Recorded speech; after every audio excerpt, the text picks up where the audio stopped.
Shut up and sit down.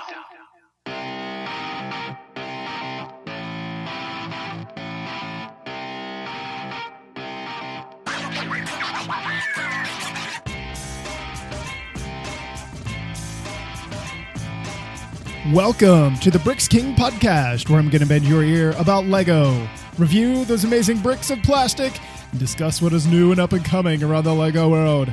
I'm your Minifigure host, Matt. Let's build on it. Welcome in, everybody. How are we doing today? If you couldn't tell by the title of this episode, Stuart Harris interview today from Brick World, Chicago. Had an opportunity to schedule something with him weeks in advance, and he is a master builder, designer, all the titles at the Lego house in Billund, Denmark. So I hope you guys enjoy the interview. Really delightful dude to chat with, very insightful. So let's jump into it. All right, guys, we're joined today by Stuart Harris. Stuart, I've been waiting to have you on. I had a chance to request an interview with you, knowing you were going to be here in Brick World, Chicago. So thank you for giving me your time while you're here. Absolutely my pleasure. So you live in Billund. Well, I live in Denmark. Okay, in Denmark. Okay. So I'm actually originally from the UK. Okay. And I moved to Denmark in 2008. So I've lived there for 14 odd years, and I still don't speak the language, which is really embarrassing. But everybody speaks really great English there, so it's fine. So and I've been with the Lego Group for in total 19 years. So I've worked outside of that. I know, despite my youthful looks. Hey, you know what? You look good. You look like you turned 21 yesterday. I'm jealous, man. I have the face for radio. Yes. That's the thing. The first thing I always get is from fan designers and stuff. Is it video? No, it's not. It's full on radio. Yeah. So you don't have to wear. You don't have to have makeup on. So, what is your title specifically at Lego? Okay, so my official title is Lego House Master Builder, and what that means is that I'm responsible for all the models in Lego House. It doesn't necessarily mean to say that I make them, because it's also about curating the content, the fan content, and so on. So although it's a Master Builder, I'm responsible for the models. I just basically get to take credit for everybody else's great work. Okay, so when you come to before I get to that question, is that what you've done your entire time at Lego? No, I actually started. This is my second tour of duty with Lego, if you like, okay. And with the Lego Group. And I started in 1993 when the Lego Group decided they were going to build a Legoland park outside of Denmark. This was going to be their first park outside of Denmark. So they bought a site in Windsor in the UK. So Legoland Windsor was where I first started. And we just started up a model shop there, and I joined as a model builder to build models for the Legoland park. Okay. So I did Legoland Windsor, and then when Legoland Windsor was finished, I moved on to do Legoland California as an art director. So you've done enough. So, okay. What brings you then to conventions like this? Is it just to go see what other people are building? I mean, I've seen you yesterday, and then today being Saturday, I've seen you, roaming, looking at things, chatting with people and stuff. So what do you do when you're here? What are you looking for? Are you just visiting, or? It's a combination of things. I'm coming here also to be in sort of ambassadorial role to talk about the Lego House itself, okay, where I'm obviously based, and because the Lego House, one of the important things about the Lego House is it's also a home for the work of Lego fans. We exhibit Lego fan work. Every year we change the content of Lego House, the fan content in Lego House.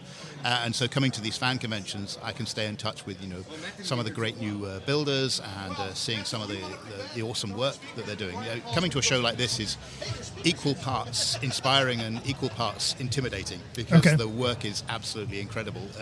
Here at Brick World Chicago, it's like I can see everybody's had an extra 2 years to build a lot of stuff. Yes, it's amazing. Fine tuning those rough edges, yes, if you will. Yes, exactly. So after this, Are you going back to Denmark, or are you traveling to another show somewhere? No, I'm actually going back to Denmark today in a couple of hours actually, and so I would have loved to have stayed for the entire weekend, but I have an appointment in the Lego House on the Monday that I need to be back for. So, and I do try to go to a few shows every year. So a couple of the sort of bigger international ones if I can, and then maybe a couple of sort of European ones. Okay. But we haven't sort of biggest things are only really just been started to open up again. I haven't really got a fixed plan yet of where else that I'm going to be going. Okay. Well, I mean, it was a privilege just seeing you here. I'm like, somebody from an official Lego capacity is here. So when you're going through, you're obviously, like you said, you're the curator and stuff, and you're responsible for everything. You know, the fan stuff that's in there. I had talked to a few designers here throughout the weekend that I think some of them have said, I can't remember what her name is, but she created the flowers that are over there. In Barbara. Yes. And she had hers on display. And so somebody like that, I mean, her work is incredible. I mean, obviously anybody that has been here, and I've taken pictures of it, but anybody that has been here has been able to see it. It's incredible. What can you tell somebody that might be listening that, you know, may have an aspiration to be like, you know what, I want to have my models displayed in the Lego House? What is something that you can... Well, there's a couple of different ways of getting your work exhibited in Lego House. One of the easiest ways is every sort of spring we run a competition on the Lego Ideas website where we put on a brief and we invite the public, invite anybody to design a model to that brief, and then basically we will select that individual piece from a, you know, we'll have a long list of submissions, and then we'll select usually roughly around 25 per brief that we will exhibit on wall cases in the house. And then we have a second opportunity, bigger opportunity, which is in we'll call the Masterpiece Gallery, which is the main kind of showcase in Lego House for the work of the fan community. And there we actually select, we actually go out and select 15 fans, and we invite them to come and exhibit their work in Lego House. And we usually get those names nominated by the Lego Ambassador Network. Okay. But it's not exclusively like that. So, for example, that's why I'm also here at the show. If I see something or see somebody and I see their work and I think it's pretty sort of spectacular, I'll talk to them and ask them if they're interested in coming to exhibit in the Lego House. And you just say, we've got to have it. Yeah.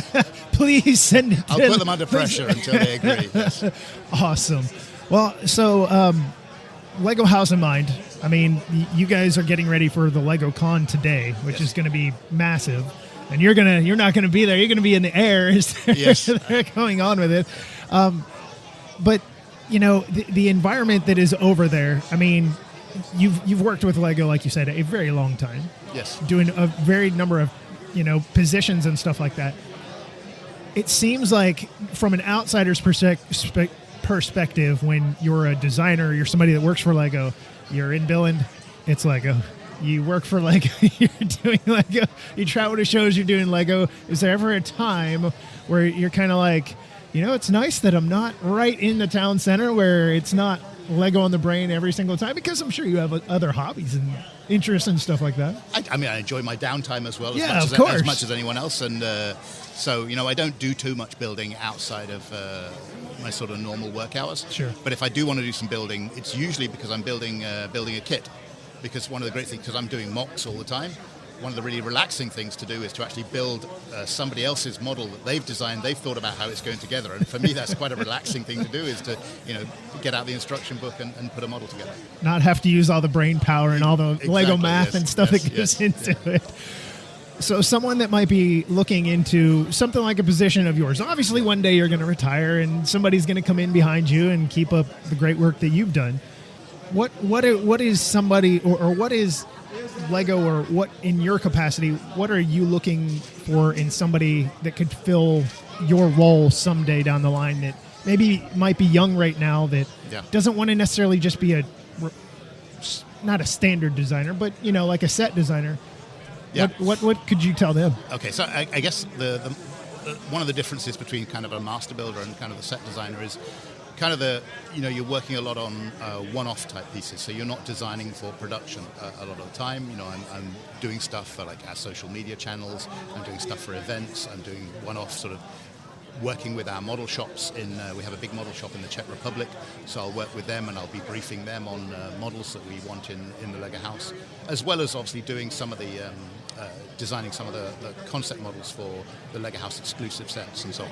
So it's actually it's probably a broader spectrum of building type tasks that you're working on. So it's more about being kind of agile and adaptable and showing a variety of different skills and building techniques, I would think. That's good information. I mean, there's always somebody that is looking to go to Denmark and be part of it. I mean, so.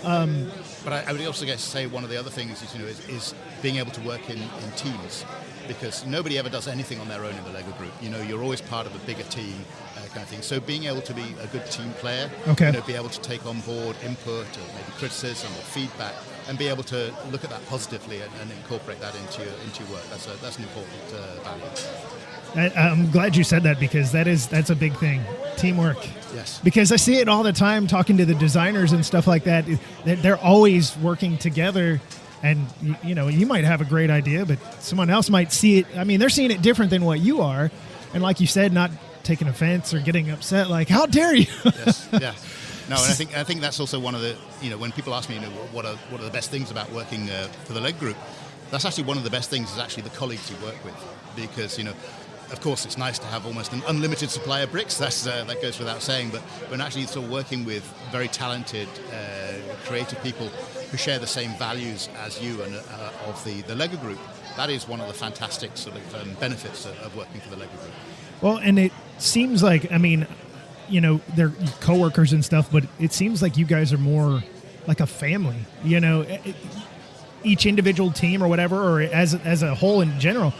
It comes across like on social media and stuff like that, or in interviews, that you guys are more like, we're family. We're together each other all the time, and you're constantly bouncing ideas off of one another and working to get the best. Really, it's a very supportive environment that we're in, and that's one of the joys and pleasures of coming to work is working with those people, and everybody is supporting each other to be to get the best, because ultimately that's what we want to do is deliver great building and play experiences to kids and fans all around the world. That's fantastic. Okay, now I'll be done with the boring questions, but I got to get to the good stuff here. Okay. You've been building Lego obviously a while. Yes. Do you have a favorite set or theme, maybe from the past or something maybe current, that you're like, what, this is my number one of all time? Well, I'm so old I could say Fabuland, but I won't. There's a Fabuland display here. There's some good stuff here. But I think from the contemporary kind of the current lineup, I think my favorite theme is the Lego Ideas theme, because that originates in the Lego fan community. That's where it comes from, and it's such an amazing and quite eclectic collection of different kinds of models and so on. So I find that is the one that I gravitate towards. Sort of having the most appeal for me. That's fantastic. You could have left it in Fabuland. There's plenty of designers there that, I took a picture of the Fabuland display last night, and they're like, it's made its rounds. So it always makes me smile when I see the Fabuland stuff come up again. So. Coming up from Dallas, I did a small show last September, and just in this tiny little town, and there was a Fabuland display there. Not quite as, intricate as the one that's here, but it made me smile, because it doesn't matter where you go, you always seem to find one out of the bunch. Yes, yeah, no, it's really cute, and it's bright and colourful, and great characters, and it is. Cool. So, Lego's got a giant portfolio of things that they've created to this point. Is there something that you would like to see maybe down the road that they kind of, step into for the consumer? Something that they haven't done, maybe homegrown, or maybe a certain intellectual property that you want to see them tackle? That's a tough one. I think just like everybody else, I look at the Lego Ideas submissions, and I'll see some models and some themes that are tackled, and I was like, oh, I really hope that one goes through. Yeah. Who can I harass in the Lego group to make sure this happens, kind of thing. But so some of those sometimes they don't happen for various different reasons, and that's fine. Maybe they'll come around again at another point. But there are a few, but I won't name them right now, just to make sure I don't jeopardize. I know, anything, yeah. so. And I wasn't going to put you on the chopping block like that. I know better. But are there? Now you mentioned Lego Ideas, so I'm going to ask while we're here: is there any Lego Ideas set that has come out so far that you would have said to somebody, I really like this one best of all because maybe it suits something personally to you or it means something personally to you, or maybe it was something with the build where you're like, this was incredible? Yeah.